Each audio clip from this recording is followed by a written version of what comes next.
injuries happen. But let's get into Chris's question.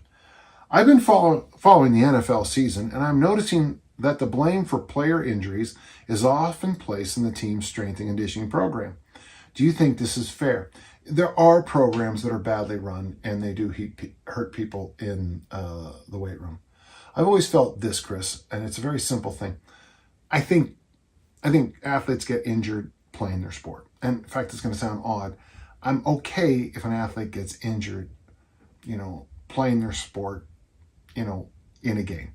I'm not okay with it, but what breaks my heart is when an athlete gets hurt in the off season doing some stupid thing that some idiot trainer did, and all the idiot trainer wants to do is put that jersey on the wall. I have the picture or the fist bump picture with the athlete, and they're not actually helping the athlete. In fact, there's an interesting thing happening in American sports, is that the athletes are showing up to preseason training in too good a shape. They're, you need some wiggle room to survive a long season.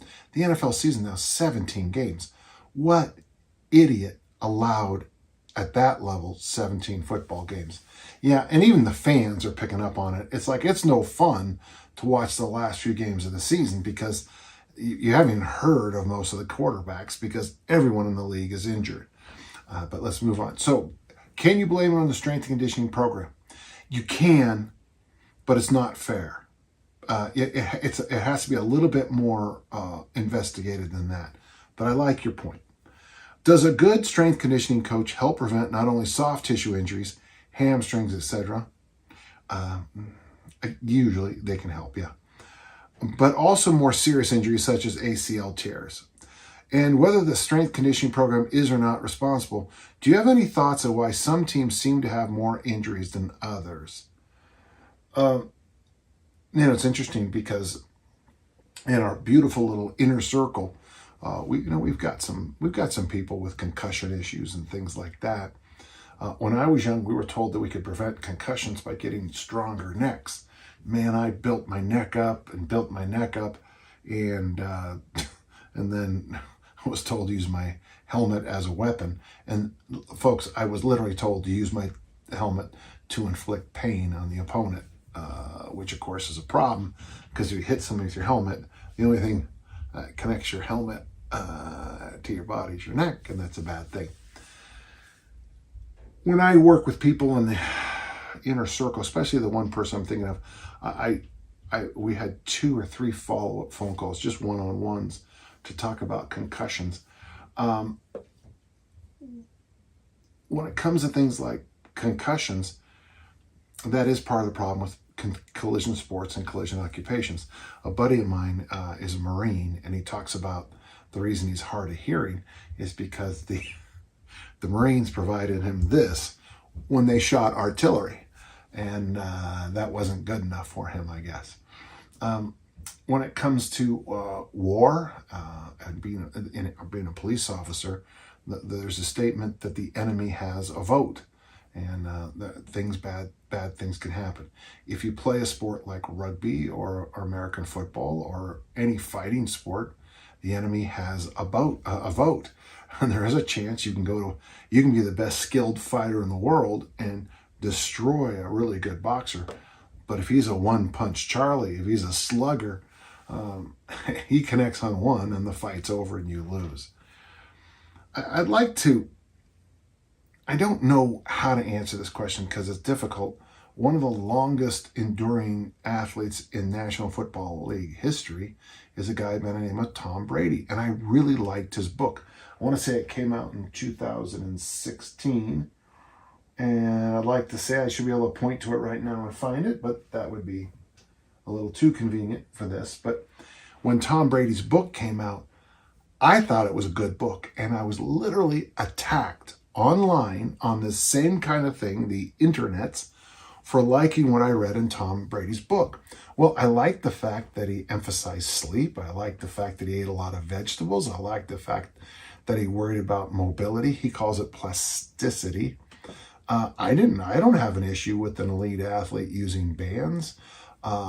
If if I could get away with bands as an elite athlete, as a discus thrower or a Highland gamer, I'd use more bands. We use bands in the weight room all the time, chains and bands all the time for acceleration training.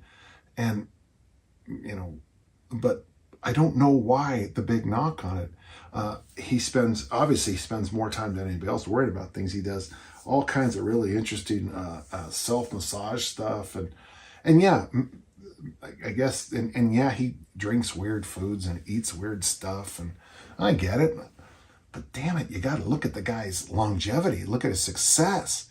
And that's something I do sometimes is, even if I roundly disagree with something, if it's working, I stop, reboot my engines, take my ego, pull it out for a minute, put it on the thing here and think about it.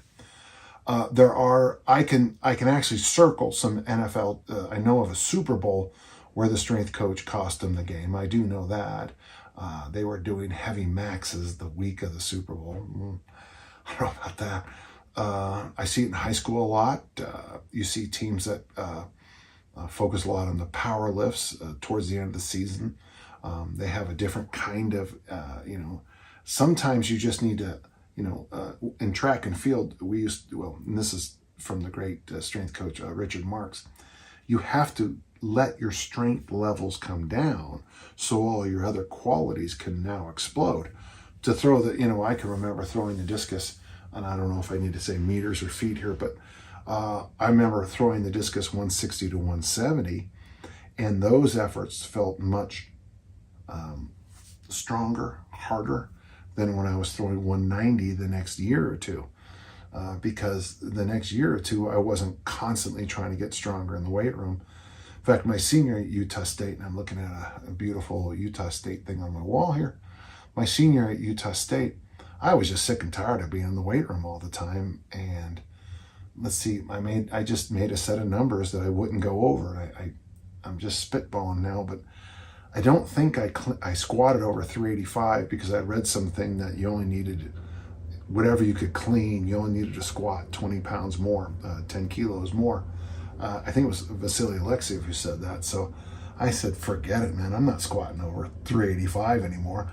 I could power clean my senior year, 365, 165 kilos. And so my senior year, man, my Friday workouts were a single with 80%. I got that from Kevin Brady, our New Zealand coach. And I guess what I'm trying to say is, yeah, you can really overdo the weight room. Some of the best coaches I've ever respected, Jimmy Johnson, Bill Walsh was another one like this. They didn't like guys who looked really good, on the beach. They wanted people who could play the game. And the problem is very often we fall in love with the guys who look good on the beach. They've got the big powerlifting numbers on the wall, but on the field of play, they don't work well.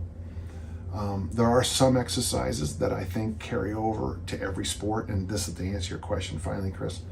I had a great conversation today with Tim Anderson. We both talked about the value of hill sprints.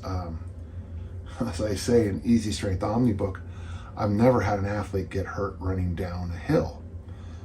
Running up a hill, but I did have one idiot get hurt running down. That was me. With hill sprints, there's oddly very little load on the body, and yet you get that explosive hinge on almost every step.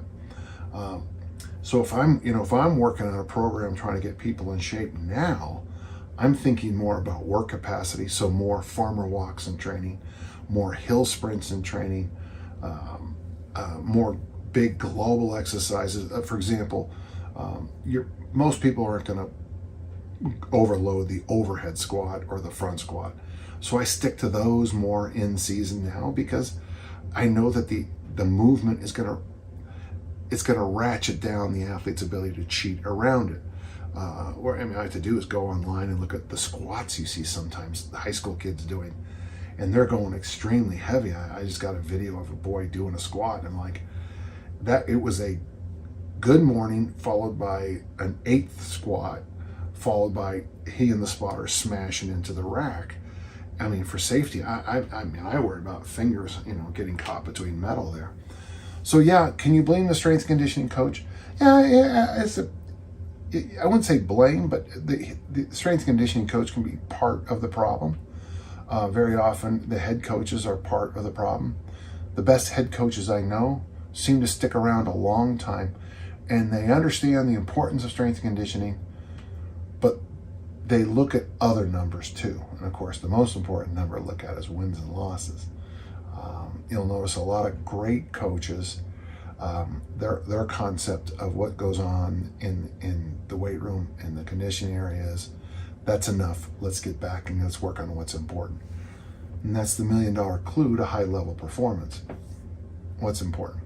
There's that old little thing, WIN. What's important now?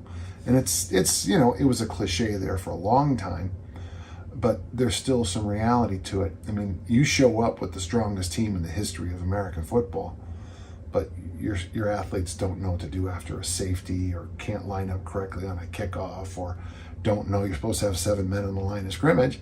Well, yeah, you're strong, but you're not going to win any games. So yeah, you have to have that balance. So I hope that helped. I know I rambled a little bit, but I'm a rambling guy. Thank you, Chris. Good question.